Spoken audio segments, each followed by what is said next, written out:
নবীজি বলেছেন, উম্মতকে, উম্মতের দল, তোমরা গুনাহ করার পরে আর হাত বুকে করে বসে থাকিও না। তোমার স্বভাব হলো গুনাহ করা, আল্লাহর স্বভাব হলো বান্দার গুনাহকে মাফ করে দেওয়া। আমার আল্লাহ বলছেন, বান্দা তুমি গুনাহ করে যতটা স্বাদ উপভোগ করো, তুমি মদ পান করে যতটা আনন্দ পাও, লটারি কেটে যতটা আনন্দ পাও, মদ পান করে আনন্দ পাও, ব্যভিচার করে আনন্দ পাও, পৃথিবীতে যতগুলো গুনার কাজ রয়েছে, এই গুনাহ কাজগুলো করে যতটা তুমি আনন্দিত হও, আর বান্দা তুমি আমার কাছে যখনই এসে রব্বানা বলে ডাকবে, তখনই আমি আল্লাহ তোমাকে ক্ষমা করে মাফ করে দিয়ে তার চাইতে বেশি আমি আনন্দ পাই। একবার বলুন আলহামদুলিল্লাহ। আল্লাহ রাব্বুল আলামিন বলছেন, বিসমিল্লাহির রহমানির রহিম, কুল ইয়া ইবাদিয়াল্লাযীনা আসরাফু আলা আনফুসিহিম লা তাকনাতু মির রাহমাতিল্লাহ। আল্লাহ বলছেন, ও ভোতড় গ্রামবাসীরা, চোড়াকুটি গ্রামবাসীরা, শুধু এই গ্রামের লোক নয়, উত্তর দিনাজপুর নয়, পশ্চিমবঙ্গ নয়, সারা পৃথিবীর মানুষকে আল্লাহ আর নবীকে দিয়ে আল্লাহ মেসেজটা বলাচ্ছেন, নবী হে, তুমি বলে দাও, যারা গুনাহ করে করে করে করে নিজের আত্মার ওপরে জুলুম করেছে, নিজের আত্মার ওপরে জুলুম করে করে এমনই পাপ করে করে পাহাড়ের যেন সাজিয়ে দিয়েছে। আল্লাহ রাব্বুল আলামিন বলছেন, নবী হে, তুমি সারা বিশ্বের মানুষকে বলে দাও, যারা নিজের আত্মার ওপরে জুলুম করেছে, এটা যেন তারা ধারণা না করে, মৌলভী সাহেব আমি এতগুলো পাপ করেছি, আমার এ গুনাহগুলো মাফ হবে কি হবে না, কি করে আল্লাহর সামনে আমি মুখ দেখাবো, আমি যে আল্লাহর কাছে মাফ পাবো কি পাবো না, তো আমি এতগুলো গুনাহ করে রেখেছি, হয়তো আল্লাহ আমাকে ক্ষমা করবে না। কিন্তু আমার আল্লাহ বলছেন, বান্দারে, আমি তো এমনই তোমার রব, আমি তো এমনই তোমার আল্লাহ, আমার নাম শুধু আল্লাহ নয়, আমার নাম হলো গফফার, আমার নাম হলো গফুর, আমার নাম হলো রউফুর রহিম। আল্লাহ বলছেন, বান্দা আমি তো এমনই তোমার আল্লাহ, যখনই তুমি আমার কাছে আসবে আর আসার পরে রব্বানা বলে একবার ডাকবে, তখনই আমি আল্লাহ তোমাকে, তোমার জীবনের সমস্ত গুনাহগুলিকে আমি আল্লাহ ক্ষমা করে দিব, ক্ষমা করে দেব। একটা উদাহরণ দিই, আল্লাহর কাছে কতটি দয়া রয়েছে বলুন তো? 99খানা রহমত আল্লাহ নিজের কাছে রেখেছেন, আর একটি দয়া আর রহমত সারা পৃথিবীতে আল্লাহ বন্টন করে দিয়েছেন। তবে একটা কথা শুনুন, ছেলে এবং বাবা কথা কাটাকাটি করতে করতে নিজের বাপ ছেলেকে বলছে, বেটা আব্দুল্লাহ বাড়ি থেকে বেরিয়ে যা, তোর মুখ যেন আমি দেখতে না পাই, আমার বাড়িতে তোর থাকার অধিকার নাই। তখন ছেলে বাবার সাথে ঝগড়া করে তর্ক বিতর্ক করে ওই ছেলেটা বাড়ি থেকে বেরিয়ে যায়। 12টার সময় বের হলো, জোহর গেল, আসর গেল, মাগরিব গেল। আপনি নামাজ পড়তে এসেছেন, মাগরিবে নামাজ পড়তে এসে আপনার মন কিন্তু আর যেন টিকে না। দিন যখন শেষ হয়ে গেল, সন্ধ্যা যখন ঘনিয়ে আসলো, সূর্য যখন ডুবলো, তখন আপনার মাথায় চিন্তা শুরু হয়ে গেল, হায়রে আমার কলিজার টুকরো সন্তান, সারা দিন গেল চিন্তা ছিল না, কিন্তু মাগরিব হয়ে গেল, রাত হয়ে গেল, এশারের নামাজ পড়তে এসেছেন মসজিদে, মন কিন্তু আপনার অনচন হচ্ছে, চিন্তা ভাবনা হয়ে গেল, কোথায় গেল ছেলে আমার, কোথায় কি খেলো, কোথায় রয়েছে। এই ছেলের জন্য মা কিন্তু বিছানায় আর টেকতে পারে না, বাপের ভিতরে ছটফটি লেগে গেল, একে বলে ওকে বলে, ওরে আব্দুর রহমান আমার বেটাকে দেখেছিস, আমার ছেলের নাম্বার থাকে তো একবার ফোন করে দে। আপনার ছেলের আগের মুহূর্তে মোবাইলটাকে সুইচ অফ করে দিয়েছে। তখন কিন্তু আপনার ভিতরে আরো চিন্তা ভাবনা বেড়ে যায় কি যায় না। এই করতে করতে সারা রাত চলে গেল। বাপ শুধু মানুষকে জিজ্ঞাসা করে, মা চারিদিকে খবর নাই, চিরুনি তল্লাশি করে। এই করতে করতে মা কিন্তু রাতের বেলায় কাটা কবিতরের মতো যেন ছটপট ছটপট করে, বাপের চোখে ঘুম আসে না। বন্ধু আমার, এই করতে করতে করতে করতে সপ্তাহ দিন চলে গেল, মাস চলে গেল, 6 মাস গত হয়ে গেল। সন্তানের আর যেন খোঁজ পাওয়া গেল না। 6 মাস পরে রাত 12টার সময় স্বামী স্ত্রী বিছানায় ঘুমিয়ে রয়েছে। হঠাৎ করে ওই আব্দুল্লাহ কলিজা টুকরো সন্তান দরজায় এসে মা, যখনই মা শব্দটা বলে ডাকে তখন কি মা আর বিছানায় টেকতে পারে বলুন? চট করে দরজা খুলে দিয়ে বলবে, সোনামণি কোথায় ছিলে তুমি এতদিন? এবার বন্ধু আমার, ওই ছেলেটা কোথায় শুয়েছে, শরীরে তার ময়লা আবর্জনা রয়েছে। দরজাটা খুলে দিয়ে চট করে ছেলেটাকে ভিতরে ডাকবে না ওই জায়গাতে দাঁড় করে রাখবে বলুন? ওই ছেলেটাকে আর যেন সহ্য করতে পারবে না, তাকে ডাকবে। ডাকার পরে আর দেখবে না যে তার শরীরে ময়লা মাটি রয়েছে। ভাই আমার, বন্ধু আমার, আব্বা জানের আমার, একজন মা সহ্য করতে পারে না ওই ছেলেটাকে বুকে টেনে হাউমাউ করে কান্না করতে শুরু করে, কি করে না?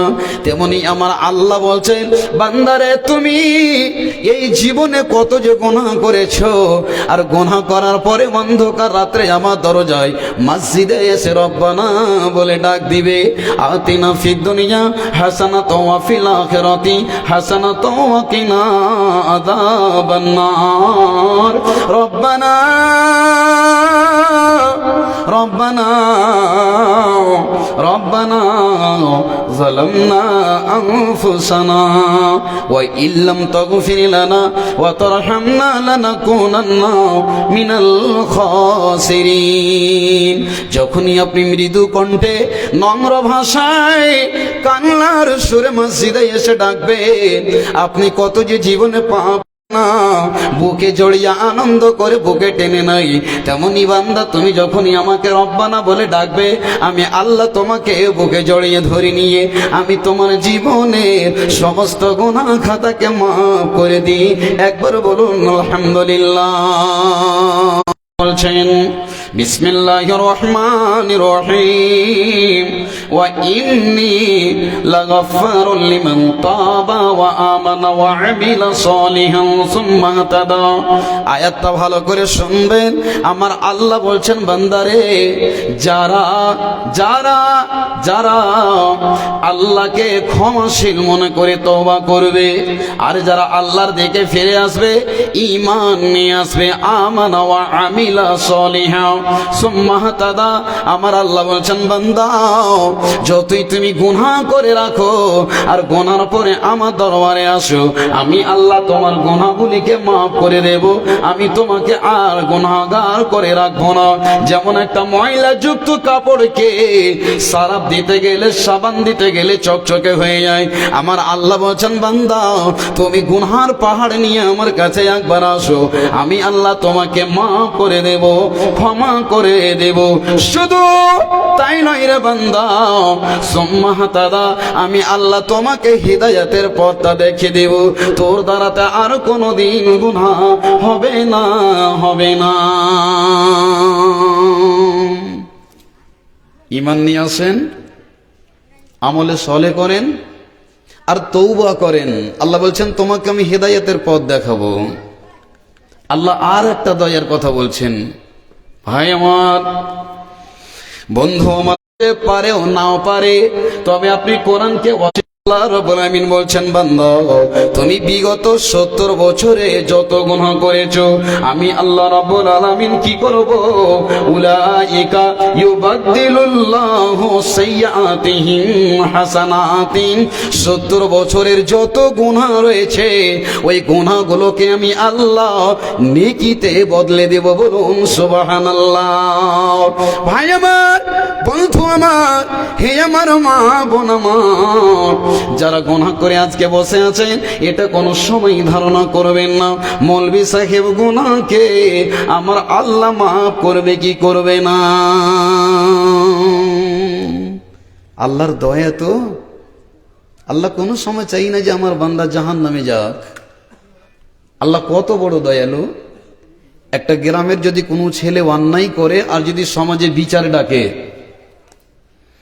ডাক্তারে আব্দুল্লাহর বেটাকে একবার ডাকতে গেল, সমাজে সর্দার আছে, মন্ডল আছে, গ্রামের মান্যগণ্য লোক আছে, কিন্তু যে ছেলেটা ভুল করেছে, চুরি করেছে, রোজা রাখেনি, মদ পান করেছে, ওই লোকটা কিন্তু ওই ছেলেটা কিন্তু সাড়ামি করে রক্তের গরম দেখিয়ে ওই বিচারে আসতে চাই না। তখন সমাজের লোক রাগ করে বলে, কত বড় লাট সাহেবের বেটা, লাট সাহেব আসবে কি আসবে না? যা তোরে আব্দুল্লাহ, ওকে ডেকে নিয়ে আয়। একবার পাঠাবে, দুবার পাঠাবে, তিনবারের বেলায় বলবে 10টা লোক যা আর গিয়ে তাকে চেড়ে উঠে নিয়ে আয়। বলে কি বলে না? কিন্তু আমার আল্লাহ বলছেন, বান্দা একটা মানুষ ভুল করার পরে আসতে চাই না, তখন মানুষ রাগ করে তাকে উঠিয়ে নিয়ে এসে বাধ্য হয়। কিন্তু আমার আল্লাহ বলছেন, বান্দা আমি যে তোমাদের উপরে কত দয়াশীল, আমি আল্লাহ কত ক্ষমাশীল। আমি আল্লাহ কোনো সময় চাই না যে আমার বান্দারা জাহান্নামের আগুনে পড়ে যাও। একবার সুবহানাল্লাহ বলুন। আল্লাহ কত বড় দয়ালু। একটা হাদিস শুনেন তাহলে।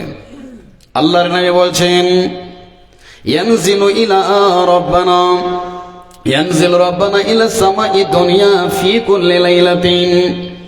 আল্লাহর নবী বলছেন, প্রত্যেকটা রাতে আল্লাহ তাবারাক ওয়া তাআলা যখন রাতটা শেষের দিকে হতে আসে, 2:30 3টা হয়ে যায়, তখন আমার আল্লাহ রব্বুল আলামিন তিনি নিজেই দুনিয়াতে চলে আসেন। বলুন সুবহানাল্লাহ। একজন মানুষ ভুল করার পরে যদি বিচারে না আসে, মানুষ রাগ করে তাকে তেল মাখাতে হয়, সিলিন্ডার হতে হয়, আমার অন্যায় হয়ে গেছে, এই বছরের মতো আমাকে মাফ করে দেন। কিন্তু আমার আল্লাহ বলছেন, বান্দারে তুমি ভুল করে তোমাকে আসতে হয়, সমাজের কাছে ছোট হতে হয়, কিন্তু আমি আল্লাহ এত দয়ালু, তুমি গুনাহ করে বিছানায় নাকে তেল দিয়ে ঘুমিয়ে রয়েছো, তুমি আমার অফিসে আসনি, মসজিদে আসনি, আমি আল্লাহ স্বয়ং নিজেই তোমাকে ডাক দিতে আসি। মাইয়া দুনি আস্তাজিব লাকুম। বান্দারে কে তোমরা গুনাহ করে পাহাড় সাজিয়ে রেখেছো, আমি আল্লাহ তোমাকে ডাকছি, তুমি এসো আমার দরবারে আর গুনাহগারকে মাফ করিয়ে নাও। তবে আমার আল্লাহ বান্দার উপরে কত বড় দয়ালু। আল্লাহ নিজে ডাকছেন, বান্দারে কে যে তোমরা গুনাহ করে রেখেছো, আমার কাছে এসো, আমি আল্লাহ তোমাকে মাফ করার জন্য ডাকতে আছি। তবে মানুষের চাইতে আল্লাহ বেশি দয়ালু হলো কিনা? ভুল করেছেন আপনি আর আল্লাহ আপনাকে ডাকছে। আল্লাহু আকবার, কত দয়ালু, সুবহানাল্লাহ। বলবেন, মাওলানা গুনাহ করেছি কি দিয়ে মাফ করব? আমাদেরকে যদি কোনো ট্যাবলেট ক্যাপসুল, যদি কোনো চিকিৎসা থাকে, ট্রিটমেন্ট থাকে, বলেন। ভাই আমার, বন্ধু আমার, আজকে আমি আপনি শত শত গুনাহ পাপ করে দেওয়ার পর আমি আপনি কোনোদিন নিজের গুনাহগুলোকে সামনে রেখে কোনোদিন আল্লাহর ভয়ে একদিন কাঁদলাম না? মাবুদ রে, এতগুলো গুনাহ করে রেখেছি, আল্লাহ মাফ কি করে পাবো? এই চিন্তা, অনুশোচনা, অনুভব আপনার ভিতরে আমার ভিতরে নাই। আল্লাহর নবীর সাহাবা হযরত আব্দুল্লাহ ইবনে ওমর রাদিয়াল্লাহু তাআলা আনহু যখনই মসজিদে বেলাল আযান দিতেন, হাইয়া আলাস সালাহ, হাইয়া আলাল ফালাহ, মধুর সুরে যখন বেলাল মসজিদে নববীতে আজান দিতেন, আব্দুল্লাহ ইবনে ওমর যেন কান্না করতে শুরু করতেন, যেন তার শরীরটা থরথর করে কাঁপতে লাগতো, চোখ দিয়ে যেন ঝরঝর করে পানি ঝরতো। সাহাবীরা জিজ্ঞাসা করতেন, আব্দুল্লাহ ইবনে ওমর তুমি এত কেন কান্নায় ভেঙে পড়ো? যখনই মসজিদের আজান শোনো তুমি তার স্থির হয়ে থাকতে পারো না। তখন আব্দুল্লাহ ইবনে ওমর বলছেন, সাহাবারা রে, এই যে আল্লাহর ডাক আমি এটা শুনলাম, আর দ্বিতীয় ডাক শুনতে পাবো কিনা কোনো গ্যারেন্টি নাই। এটাই হতে পারে আমার জীবনের আল্লাহর ডাক, হতে পারে এটাই আমার জীবনের উজু, হতে পারে এটাই আমার জীবনের শেষ নামাজ। এই জন্য আমি অঝর নয়নে কাঁদতে আছি।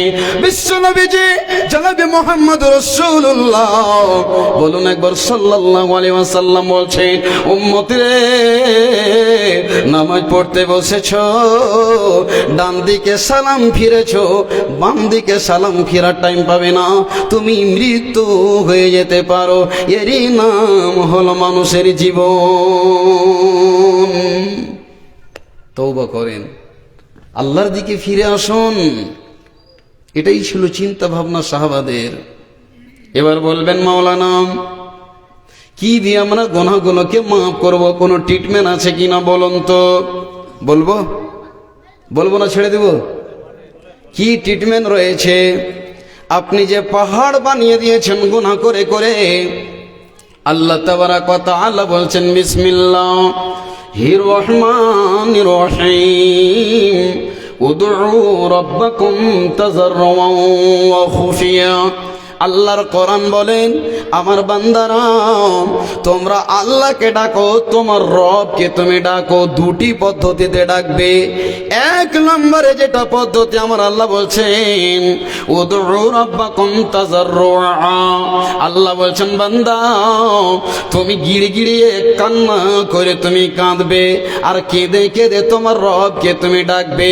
এবার বলবেন, মাওলানা আমার অন্তরে তো শক্ত হৃদয়, যে আমার আব্বা মারা গেছে তো আমি জীবনে কোনোদিন একটা ফোঁটা চোখের পানি আমার পড়েনি, আমার কলিজার টুকরা মারা গিয়েছিল তবে তো আমার চোখের পানি এক ফোঁটাও ঝরিনি মাওলানা। আমার মা মারা গিয়েছিল, এত আমি শক্ত দিলের মানুষ, কোনোদিন আমার ভিতরটা কেঁপে ওঠে না, তবে আমার গুনার জন্য যে আমি কেমন করে কাঁদবো। এবার আমার আল্লাহ বলছেন, যদি তোমার চোখ দিয়ে পানি না বের হয় তো কমপক্ষে কান্নার মতো ভঙ্গিমা করে আল্লাহকে বলো, রব রে, আমি যে গোপনে কত যে গুনাহ করেছি, আল্লাহ তুমি আরশ আজিম থেকে আমাকে দেখেছো, আমার সমাজের মানুষ আমাকে দেখতে পাইনি, মন্ডল দেখিনি, সর্দার দেখিনি, কেউ দেখিনি। আল্লাহ তুমি তো দেখেছিলে আমার ওই পাপটা করতে। রব্বুল আলামিন, হে আমার রব, তুমি আমাকে মাফ করে দাও, ক্ষমা করে দাও। তখন আমার আল্লাহ বলছেন, তোমার যদি চোখ দিয়ে পানিও না বের হয় তো কমপক্ষে কান্নার মতো ভঙ্গিমা করে মসজিদে এসে রাত 2:30-3টার সময় লাইটটাকে বন্ধ করে দেবেন, 2 রাকাত নামাজ পড়ে হাত দুটো তুলে দিয়ে বলবেন, রব রে, তুমি তো, তোমার নাম হলো সত্তার, তোমার নাম হলো গফফার, তুমি আমাকে মাফ না করলে আমি আল্লাহ আর কার দরবারে যাব? তখন আমার আল্লাহ বলছেন, বান্দা একটা ফোঁটা চোখের পানি জমিনে পড়বার আগে আমি আল্লাহ তোমার জীবনের সমস্ত গুনাহকে মাফ করে দেব। বলুন আলহামদুলিল্লাহ। আচ্ছা, এখানে যতগুলো লোক রয়েছেন একটা প্রশ্ন করছি, জীবনে কোনো দিন আল্লাহর ভয়ে এক ফোঁটা চোখের পানি কেউ ফেলতে পেরেছেন? যে ফেলেছেন একবার হাতটা উঠিয়ে দেখান তো। আল্লাহর ভয়ে ডরে চোখের পানি পড়ে গেছে। যার ভিতর, যার হৃদয়, যার অন্তর নরম, এটা হচ্ছে মুমিনের পরিচয়। মুমিন যারা হবে তারা আর স্থির হয়ে থাকতে পারবে না। যখনই আল্লাহর ডাক আসবে তখনই তার শরীরে মনে হচ্ছে যে কি হয়ে গেল। যারা প্রকৃত নামাজি মানুষ, দোকান চালায়, অফিসে থাকে, বিজনেসম্যান, দেখবেন যখনই বাড়িতে আসে মাঘ পৌষ মাসের ঠান্ডা, কিন্তু দোকান বন্ধ করে এসে দেখছে রাত 10টা হয়ে গেল, ঘুমও যেন চোখে চাপছে, কিন্তু নামাজটা আদায় করেনি তো মনটা যেন কেমন ছটফট করে, কি করে না বলেন? যারা প্রকৃত নামাজি, নামাজ ছেড়ে বিছানায় তার মন টিকবে না। মনে হচ্ছে পাহাড় মাথায় চেপে আছে। উজু করে যখনই নামাজ পড়ে যখন আপনি ঘুমাবেন, যেন আপনি তৃপ্তির ঘুমে ঘুমাতে পারবেন, এত মজা লাগবে। আর যদি নামাজ নামাজ না পড়ে বিছানায় ঘুমাবেন তো মনে হচ্ছে কেমন কেমন ভাব লাগবে। আমার আল্লাহ বলছেন বিসমিল্লাহির রহমানির রহিম তাতাজাফা জুনুবুহুম আনিল মাদাজি'i ইয়াদউনা রাব্বাহুম খাওফান ওয়া তামআ। মুমিনরে, যারা আল্লাহর মুমিন বান্দা হবে, আল্লাহর ডাক যখন আসবে মসজিদ থেকে, মধুর সুরে যখন হুইসেলটা আসবে, ওরে আল্লাহর বান্দা তুমি নামাজের জন্য এসো, কামিয়াবের জন্য তুমি এসো। যখনই ডাকটা শুনবে, প্রকৃত নামাজি আর বিছানায় টিকতে পারে না। পারবে? আর যারা হবে 2 নম্বর, মসজিদে আজান হচ্ছে, কম্বলটা টেনে আরো ভালো করে সুন্দর করে শুধবে। আর যখন শুইতে যাইবে তখন শয়তান মিষ্টি মিষ্টি করে শরীরে তারা হাত বোলাবে।